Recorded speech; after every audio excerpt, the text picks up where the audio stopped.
Hi, my name is Stuart Coulthard. I'm a director at Rubiix Business Accountants, and I'm joined today by Emily Cubbins, the Chief Maestro at Maestro. Emily helps business owners make their businesses more rewarding, both personally, professionally, and financially. So the aim of these webinars is to provide practical tips for business owners, in addition to the awesome tax and business advisory advice that Rubiix provides. That's why we brought someone in like Emily. Today's webinar is talking staff. Checking my notes, there is 2.1 million trading businesses in Australia, with 97% of those businesses having fewer than 20 staff. What that actually tells me is that staff have a massive impact on businesses with less than 20 staff.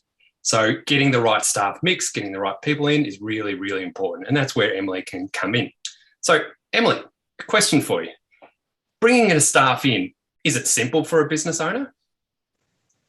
Well, it can be if you get it right. So the first thing that you need to work out when you want to bring a business owner in is the strategy of how that business, that employee is going to work in the business. Yeah. And once you know what level they are and what skills they need to have, the next question is the time that it's going to take to bring them in the business. A lot of people may want to get a recruiter or may not. The question with a recruiter is, it may take you 40 or 50 hours to find this person, interview them, bring them into the business.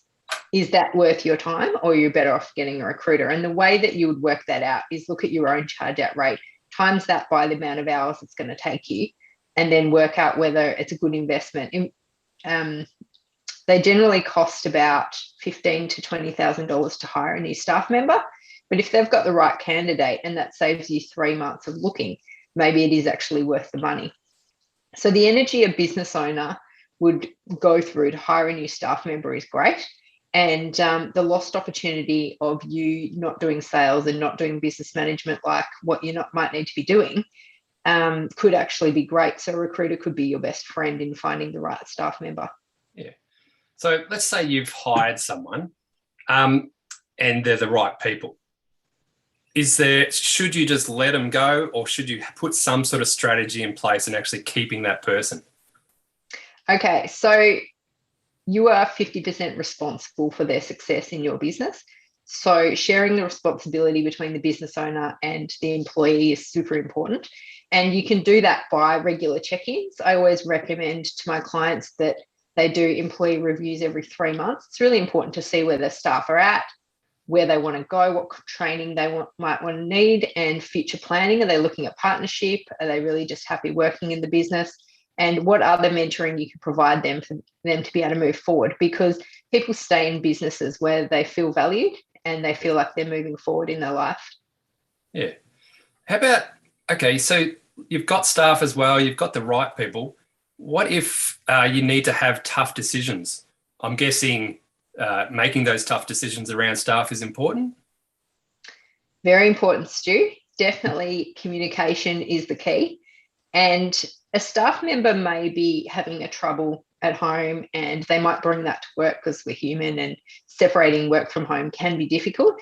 And sometimes having that conversation and clearing the air might actually allow you to move forward. They might be having difficulties with another colleague, or they might be having difficulties with the work that they're doing in the business, or they might not know something that they really need to be trained on.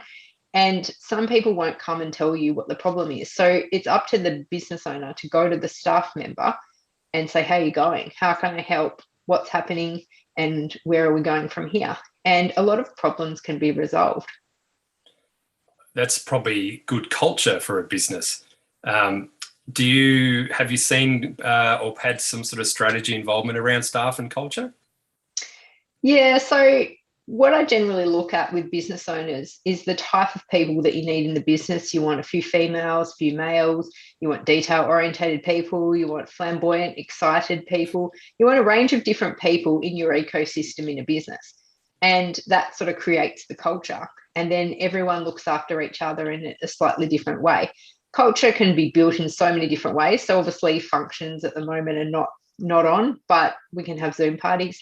We can send presents to our clients and to our staff. and we can be supportive. We've still got phone calls, we've still got walks and talks and coffee opportunities.